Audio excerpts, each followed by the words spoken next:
Hello students, welcome to Modern Auditing and Practices class. Session number 8, Other Types of Audit.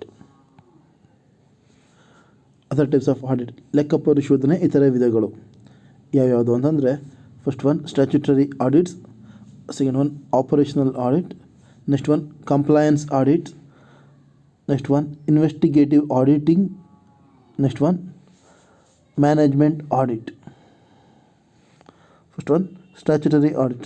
Statutory audits are conducted in order to report the state of a company's finance and accounts to the Indian government. Such audits are performed by qualified auditors who are working as external and independent parties. The audit report of a statutory audit is made in the form prescribed by the government department. So statutory audit ಶಾಸನಬದ್ಧ ಲೆಕ್ಕ ಪರಿಶೋಧನೆ ಅಂತ ಕರೀತಾರೆ. Statutory ಆಡಿಟನ್ನು ಏನಕ್ಕಾಗಿ ಮಾಡಿಸ್ತಾರೆ ಅಂತಂದರೆ, ಒಂದು ನಿಯಮಗಳ ಒಳಪಟ್ಟು ಏನು ಒಂದು ನಿಯಮಗಳಿದೆ ಕಂಪ್ನಿ ಆ್ಯಕ್ಟಲ್ಲಿ, ಒಂದು ಸರ್ಕಾರದ ರಿಕ್ವೈರ್ಮೆಂಟ್ ಇದೆ, ಅದರ ಪ್ರಕಾರವಾಗಿ ಈ ಸ್ಟ್ಯಾಚ್ಯುಟರಿ ಆಡಿಟನ್ನು ಮಾಡಿಸ್ತಾರೆ. ಸೊ ಈ ಸ್ಟ್ಯಾಚ್ಯುಟರಿ ಆಡಿಟನ್ನು ಮಾಡೋರು ಯಾರು ಅಂತಂದರೆ ಕ್ವಾಲಿಫೈಡ್ ಆಡಿಟರು, ಮತ್ತು ಇವರು ಎಕ್ಸ್ಟರ್ನಲ್ ಆಡಿಟರ್ ಆಗಿರ್ತಾರೆ, ಮತ್ತು ಇವರು ಒಬ್ಬ CPA. ಸೊ ಲಾಸ್ಟ್ ಸೆಷನ್ಗಳನ್ನೆಲ್ಲ ಸರ್ಟಿಫೈಡ್ ಪಬ್ಲಿಕ್ ಅಕೌಂಟೆಂಟ್ ಆಗಿರ್ತಾರೆ. ಇವರು ಬಳಿ ಆಡಿಟನ್ನು ಮಾಡಿಸಿ ಸರ್ಕಾರದ ರಿಕ್ವೈರ್ಮೆಂಟ್ಗಳಿದೆ ಅದರ ಪ್ರಕಾರನೇ ಇಲ್ಲಿ ಆಡಿಟನ್ನು ಮಾಡಿಸಲಾಗುತ್ತೆ. Second one operational audit. Operational audit is conducted to evaluate the efficiency of particular aspect, function or department of a business. It does not always require financial data, but the information about whether the department, function or aspects is performing its task properly or not. So operational audit ಅಂತಂದರೆ, ಅಲ್ಲಿ ಒಂದು company ಅಂತ ಹೇಳಿದ್ಮೇಲೆ ಬೇರೆ ಬೇರೆ ಒಂದು department ಮತ್ತು ಫಂಕ್ಷನ್ಗಳಿರ್ತವೆ. ಅದು ಯಾವ ರೀತಿಯಲ್ಲಿ ಪರ್ಫಾರ್ಮ್ ಮಾಡ್ತಾ ಇದ್ದೆ ಅಂತ ತಿಳ್ಕೊಳ್ಳೋದಕ್ಕಾಗಿ ಮಾಡೋ ಒಂದು ಆಡಿಟನ್ನು ನಾವಿಲ್ಲಿ ಆಪರೇಷನಲ್ ಆಡಿಟ್ ಅಂತ ಕರಿತೀವಿ.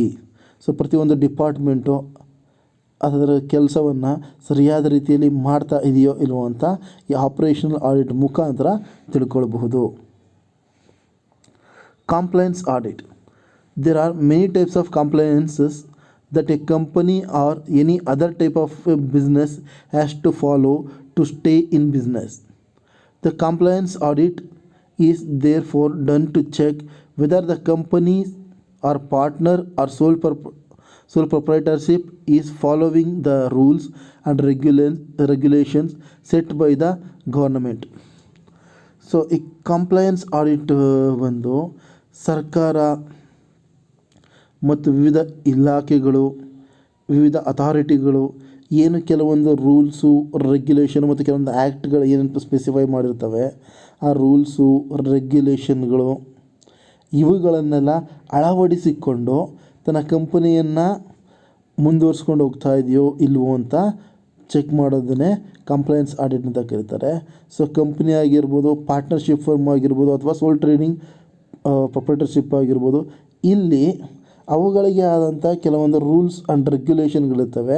ಅದನ್ನು ಸರ್ಕಾರದಿಂದ ಮತ್ತು ಅದಕ್ಕೆ ಸಂಬಂಧಪಟ್ಟ ಕೆಲವೊಂದು ಸಂಸ್ಥೆಗಳು ಏನಿರ್ತವೆ, ಅಥಾರಿಟಿಗಳಿರ್ತವೆ, ಅವು ಆ ರೂಲ್ಸ್ ರೆಗ್ಯುಲೇಷನ್ಗಳನ್ನ ಸೆಟ್ ಮಾಡ್ತವೆ. ಅದರ ಪ್ರಕಾರವಾಗಿ ಈ ಸಂಸ್ಥೆಗಳು ನಡ್ಕೊಂಡು ಹೋಗ್ತಾ ಇದೆಯಾ ಇಲ್ವಾ, ಕಾರ್ಯನಿರ್ವಹಿಸ್ತಾ ಇದೆಯಾ ಇಲ್ವಾ ಅಂತ ಈ ಕಂಪ್ಲೈನ್ಸ್ ಆಡಿಟಲ್ಲಿ ಚೆಕ್ ಮಾಡಲಾಗುತ್ತೆ.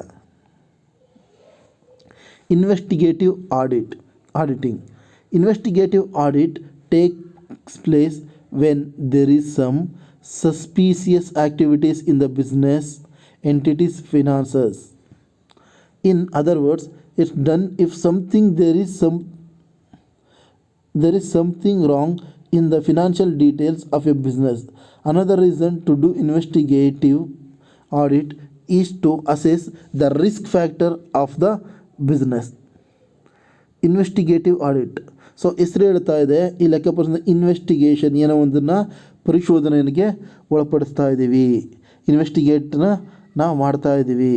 ಯಾವುದನ್ನು ಅಂತಂದರೆ, ಯಾವ ಥರದಲ್ಲಿ ಇನ್ವೆಸ್ಟಿಗೇಟಿವ್ ಆಡಿಟ್ ಮಾಡ್ತಾರೆ ಅಂತಂದರೆ, ಕಂಪನಿಯ ಒಂದು ಆ್ಯಕ್ಟಿವಿಟಿ, ಫಿನಾನ್ಷಿಯಲ್ ಆ್ಯಕ್ಟಿವಿಟಿ ಏನಿದೆ ಸ್ವಲ್ಪ ಸಸ್ಪೀಸಿಯಸ್ ಆಗಿದ್ದಾಗ, ಅನುಮಾನಾಸ್ಪದವಾಗಿರುವಾಗ ಈ ಇನ್ವೆಸ್ಟಿಗೇಟಿವ್ ಆಡಿಟಿಂಗನ್ನು ಮಾಡೋದಕ್ಕಾಗತ್ತೆ.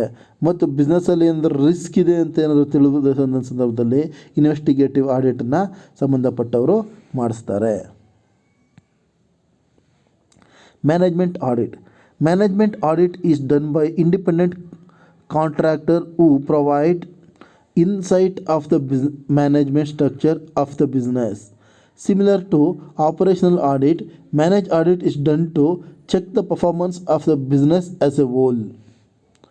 So management audit ಇದನ್ನು ಇಂಡಿಪೆಂಡೆಂಟ್ ಕಾಂಟ್ರಾಕ್ಟರ್ಗಳು ಮಾಡ್ತಾರೆ. ಏನಕ್ಕೆ ಅಂತಂದರೆ ಮ್ಯಾನೇಜ್ಮೆಂಟ್ನ ಇನ್ಸೈಟ್ ಯಾವ ರೀತಿ ಇದೆ, ಅದರ ಒಳಗಡೆ ಯಾವ ರೀತಿ ಇದೆ, ಮ್ಯಾನೇಜ್ಮೆಂಟ್ನ ಸ್ಟ್ರಕ್ಚರ್ ಏನಿದೆ ಅಂತ ತಿಳ್ಕೊಳ್ಳೋದಕ್ಕೋಸ್ಕರ ಮಾಡಿಸೋವಂಥದ್ದು. ಇದು ಆಪರೇಷನಲ್ ಆಡಿಟ್ಗೆ ಸಿಮಿಲರ್ ಆಗಿದೆ. ಆಪರೇಷನಲ್ ಆಡಿಟಲ್ಲಿ ಕೇವಲ ಏನು ಮಾಡ್ತೀವಿ, ಒಂದು ಫಂಕ್ಷನ್ ಅಂದರೆ ಒಂದು ಡಿಪಾರ್ಟ್ಮೆಂಟನ್ನು ಆಡಿಟ್ ಮಾಡಿ ಅದರ ಬಗ್ಗೆ ತಿಳ್ಕೊತಾ ಹೋಗ್ತೀವಿ, ಸರಿ ಇದೆಯಾ ಇಲ್ವಾ, ಆ ಡಿಪಾರ್ಟ್ಮೆಂಟ್ ಕರೆಕ್ಟಾಗಿ ವರ್ಕ್ ಮಾಡ್ತೀಯಾ ಇಲ್ವಾ ಅಂತ.